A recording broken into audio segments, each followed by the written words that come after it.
At the C Camp event last night at Google, backed by AIB and by yourselves, you mentioned a great point that it's very important to set milestones. So if somebody is looking to raise money, what kind of top tips would you have for them?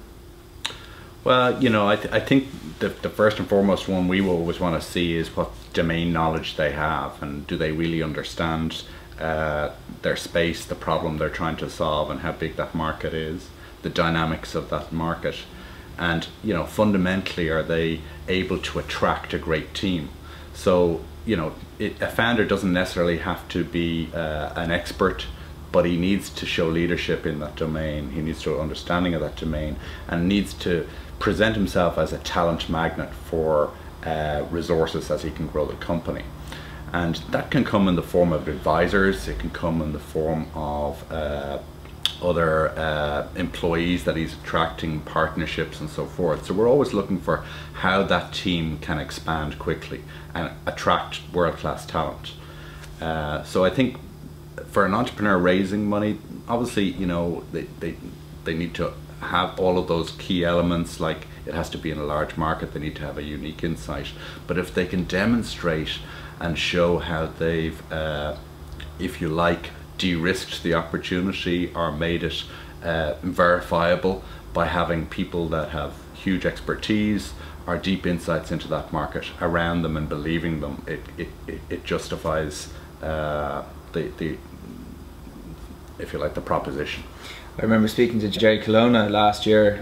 He was one of the early investors in Twitter, and he said, at the end of the day, if someone comes at me saying I'm looking for X amount of money, I want to know, where's the money going to go, who are you going to hire, can you name that person?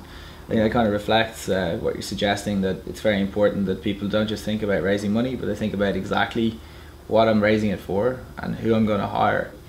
Yeah, I think in terms of raising money, it's always hard for a startup to know how much to raise, and I think they need to think in terms of bite sizes, being able to tell a story, being able to resonate with why their offering is different and why it's going to succeed, who are the people that they've got around it, and what key milestones can they achieve.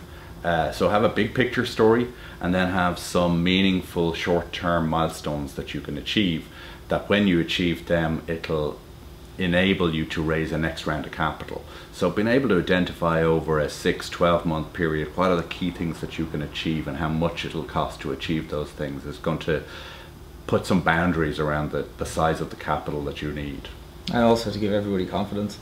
Absolutely, yeah. I mean, it's and obviously start a relationship and get good advice, get some friendly feedback loops from either industry representative, and meet with VCs and backers early, because once you can meet with somebody, it may not be right for that backer immediately, but over a period of a number of months, you can highlight things that you hope to achieve and come back and show how you have achieved them, and that reduces the risk, and it shows confidence, and it shows an ability. And I think that's how relationships then can foster. The trust starts from that point. Absolutely. I think I mentioned last night at our event that when you're seeking money, a lot of the time you get advice. Yeah. And when you're seeking advice, it generally leads to a better outcome in terms of getting money.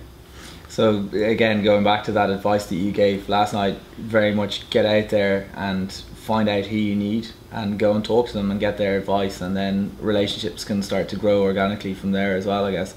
Yeah, the ecosystem in most hubs, and we've got a great hub here in Dublin, everybody wants to help, and there's a lot of people around. I mean, we've got a large portfolio company, so from our point of view, when we're trying to evaluate an opportunity, we try and connect companies and promoters with other portfolio companies that may have seen the same business model challenges, may have seen the same product development challenges, or even attracting the right type of talent.